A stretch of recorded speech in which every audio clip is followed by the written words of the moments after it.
Good morning, Miss Black. I'm here with Miss Black. You want to say your name? Well, good morning, Mr. Harrison. You had already said my name. Miss Black. I'm Charlotte. Charlotte, okay. Okay, Miss Charlotte.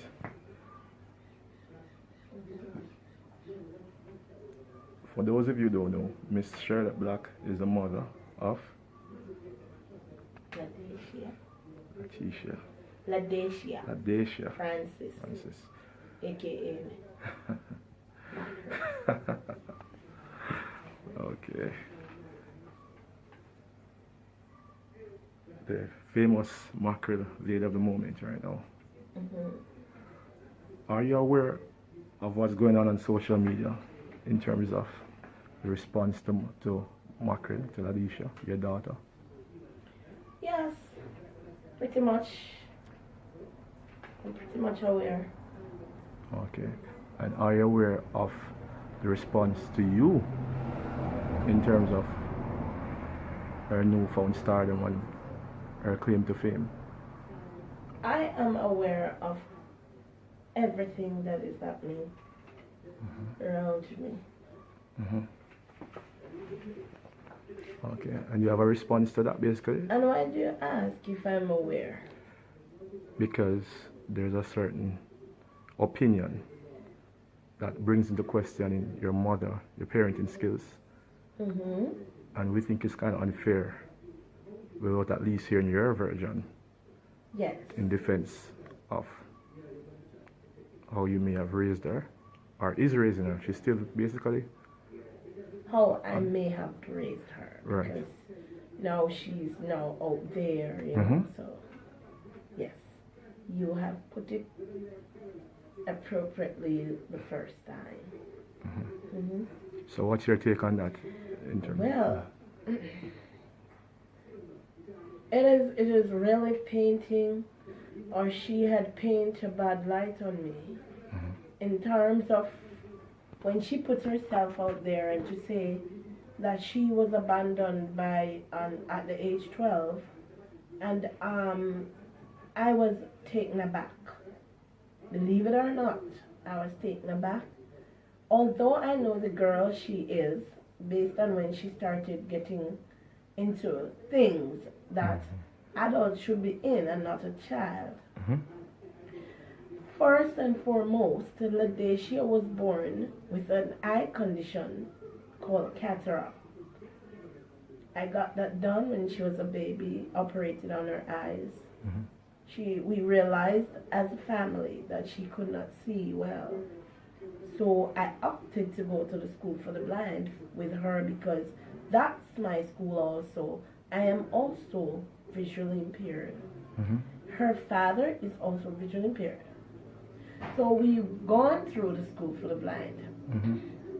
She was boarded into the school because as a mother and as a single mom too, I have to go out there to seek work. Her father and I must go back a little bit. We were married, but in the home, in the matrimonial home, things wasn't going right. He was a kind of, well, not a kind of, he was an abusive person. So I had to run out of that with her when she was 3. Did she witness the abuse? No, she would not know it. She was 3. Oh, okay.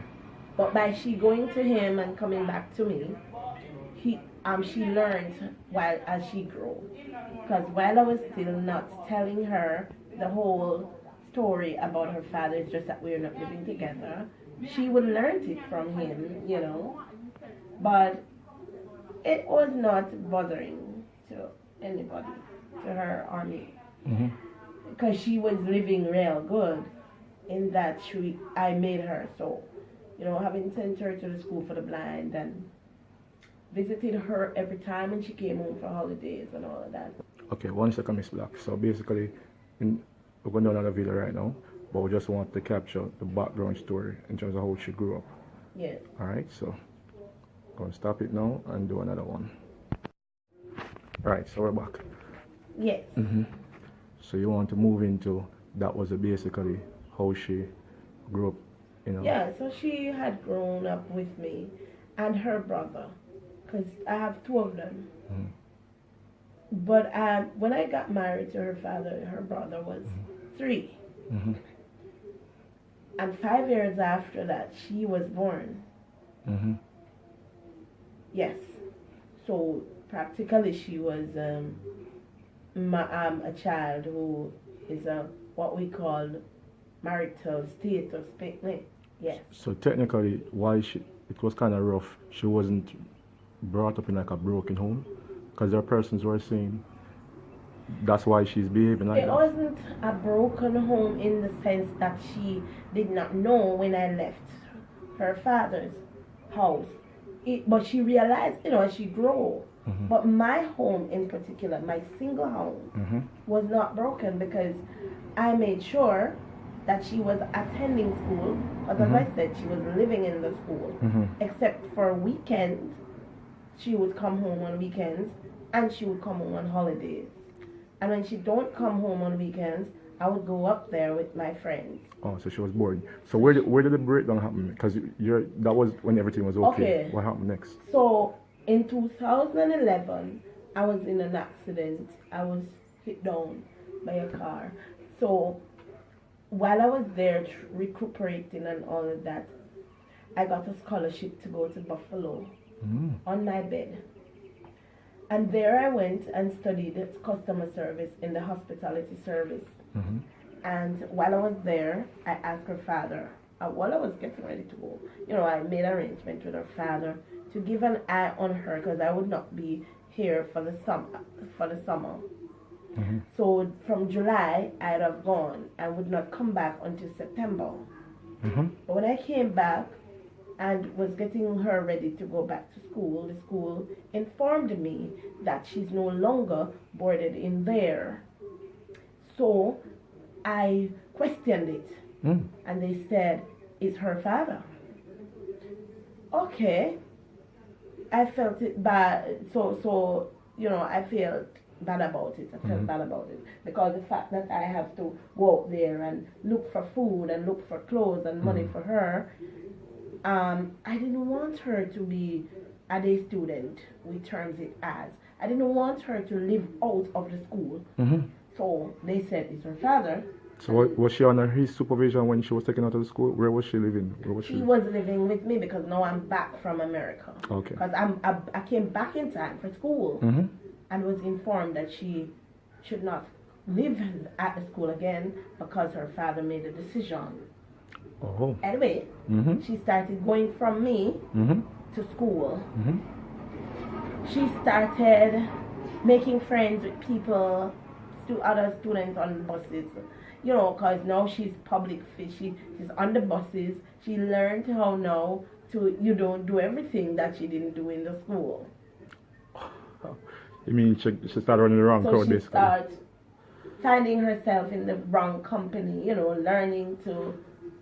learning even to curse bad words, yeah? Oh, Because at the school you can whisper it, but Mhm. it's not mandatory to do such. Is this her dad coming? There's a gentleman coming through the gate. No. Okay. Continue. Her father doesn't live nowhere near here. Okay. Yes. So, because we have broken up from she was 3, so she's 19 this year. So, no. Okay. Yeah. So basically you're saying because of she's now out in the. Yeah. So she's out now publicly. She learned to take the buses. She learned to, affiliated with the other different schools where she learned to fight. And because on occasions, persons would call me, the school would call me to tell me that they heard she had a fight. I remember one occasion she was fighting with some other schools, and they would call me. So I said to her father, no, this is what you have caused. We're going to blame somebody. I said, this is what you have caused. You let her not go back to school. Okay. On your next one. Worse after that. So that time well, her first run, that was that time. As I told you about the phone convo, and she ran away. I remember the morning we were going to school because I was now going to school and she was going. And on the way, I said to her later, because I took her. But what happened when we took the disabled bus, the bus for persons with disability, to halfway through, I would have to go my way and she go. The bus should take her to the school. She got off based on what people tell me. But I remember me saying to her later, and she said, if I don't get back my phone, I'm not come back. You took away her phone from her? I took away the phone. As punishment? Yes. Okay. So I know as children, and when you're disgruntled, you can say anything. I did not take her word for it. But she didn't come back that night. What did you do when she was running away? Well, I sat there and was waiting because there was hardly anything I could do being blind in the night. Because remember, no, I am blind. Okay, Miss Black. I think we should pick up at the point where everybody wants to know. That was during the time when she was running away and going to Spanish Town. Yeah. Was that the time she got pregnant? Well, not that time yet. Not the first, because we got her back like a day after. And I remember saying to her father that if this doesn't stop, I am going to put her in a home, because I didn't say we, I said I, because she was living basically with me.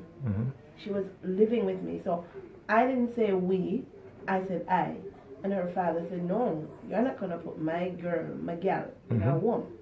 So I said, well, if I'm not going to do that, then take her to live with you. And so 2030, when she automatically go over to live with him, so she was still now going to the Salvation School, because she would now be in grade 7 based on her GSAT result. I remember in September, the 4th of September to be exact, her father, I was in halfway tree, because what persons might not know that what I do to make my money or to make a living was that I sing on the buses. I played in the different plazas, used to play in them, because now you're not allowed to play in them. And on the buses you're not even allowed because it's illegal. But some drivers and some good people out there love my singing, sir. So I would that's what I do, and just make sure that this girl has what she's supposed to have as a mother. I took every responsibility for that. And that morning in question, I saw her by a halfway tree. And when I say saw, see, anything is the operative word. She called to me out there and said, Mommy, so I said, you're going to school now? She said, yes. And we talked for a little while, and then she moved on. I gave her some money, but I don't remember how much it was, but some money to maybe she could buy some things for lunch or something. Because no, she's by her father now. So I said, okay then, I'll talk to you. And in the evening, her father called me up and asked me if she's over by my house. That time it would be about 7, 8 o'clock. I said, no. Why? Because remember, no, you're staying now, put her in no home. So obviously she should come home. He said, well, I don't see her. You know how it go. I started worrying again. I worried to the point that Lord have mercy, I started worrying again. Okay, so Miss Black, based on where you're going with this, in terms of the circumstances surrounding how she got pregnant. Yeah, I'm getting there. Right, because the criticism is directed at you. Yes, I need to respond to that. I'm getting there because I reported it now, even though she was living, but I know her name, I know her age, I know her number. So I reported it to the police, and he reported it to the police, that's her father. And they were looking for her now. Called RGR and they were looking for her. But in October, that's when Sosoka called me to say they found her. Mm-hmm. They didn't tell me where, but I reached at Sosoka. Mm-hmm. I asked her where she was. She said she was in Papine. And she was with this little boy at the school for the blind too.